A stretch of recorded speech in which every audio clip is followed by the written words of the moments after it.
You've been staring at that email for 3 weeks.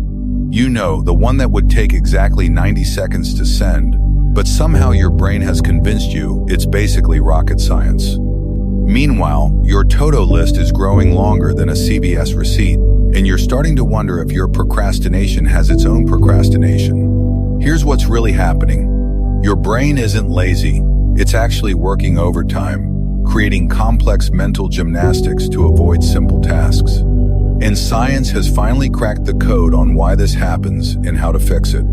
I'm going to show you the 2-minute rule, backed by neuroscience research from Stanford and Harvard, that transforms procrastination into productivity. By the end of this video, you'll understand exactly how to eliminate mental clutter and use your brain's natural reward system to fuel your goals. Let's start with what's actually happening in your brain when you procrastinate. Dr. Tim Peichel from Carleton University published research in 2016 showing that procrastination isn't about time management, it's about emotion regulation. When you see that email, your brain's anterior cingulate cortex, the area responsible for processing emotional conflict, lights up like a Christmas tree. Here's the fascinating part. Incomplete tasks create what psychologists call open loops mental processes that continuously drain your cognitive resources. Dr. Roy Baumeister's research at Florida State University found that these unfinished tasks can reduce your mental capacity by up to 40. That's why you feel mentally exhausted even when you haven't done anything productive. But here's where it gets interesting. When you complete a task, any task, your brain releases dopamine, the same neurotransmitter associated with falling in love or eating chocolate. This isn't just feel-good chemistry, it's your brain's way of saying, do that again. Dr. Teresa Amabile at Harvard Business School studied over 12 zero diary entries and found that small wins create a compound effect, building momentum for larger achievements. Now here's the 2-minute rule in action. Step 1. Ask yourself, can this task be completed in under 2 minutes? Be honest.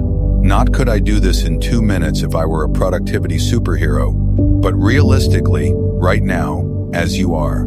Step 2, if yes, do it immediately. No lists, no scheduling, no, I'll get to it later.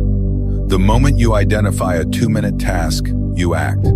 This eliminates what researchers call decision fatigue, the mental exhaustion that comes from constantly deciding when to act. Step 3, use the momentum. Here's what most people don't understand. Completing small tasks primes your brain for bigger challenges. Dr. B.J. Fogg at Stanford's Behavior Design Lab found that success breeds success through what he calls success momentum. Each completed task increases your confidence and motivation for the next one. But let's address the elephant in the room. You're probably thinking, won't I get distracted by small tasks when I should be doing deep work? This is actually a common misunderstanding. The 2-minute rule isn't about dropping everything the moment you think of a task. It's about applying it strategically during transition periods, after a meeting, before starting a new project, or during natural breaks in your workflow. Cal Newport, author of Deep Work, emphasizes that the rule should never interrupt focused work sessions. Instead, use it as a mental clearing mechanism. Think of it as emptying your brain's cache so you can run more efficiently. Here's a real-world example that'll make this click. Sarah, a marketing director, was constantly stressed about her overflowing inbox. She had 847 unread emails and felt paralyzed every time she opened her laptop. Using the 2-minute rule, she started immediately handling any email that required a simple yes, no, or quick response. Within 1 week, her inbox was under control, and more importantly, her stress levels dropped dramatically. Another example, David, a freelance writer, kept a growing pile of papers on his desk. Each document represented a small task: filing a receipt, signing a form, updating a contact. The pile became a constant visual reminder of his failures. One afternoon, he applied the 2-minute rule and cleared the entire pile in 15 minutes.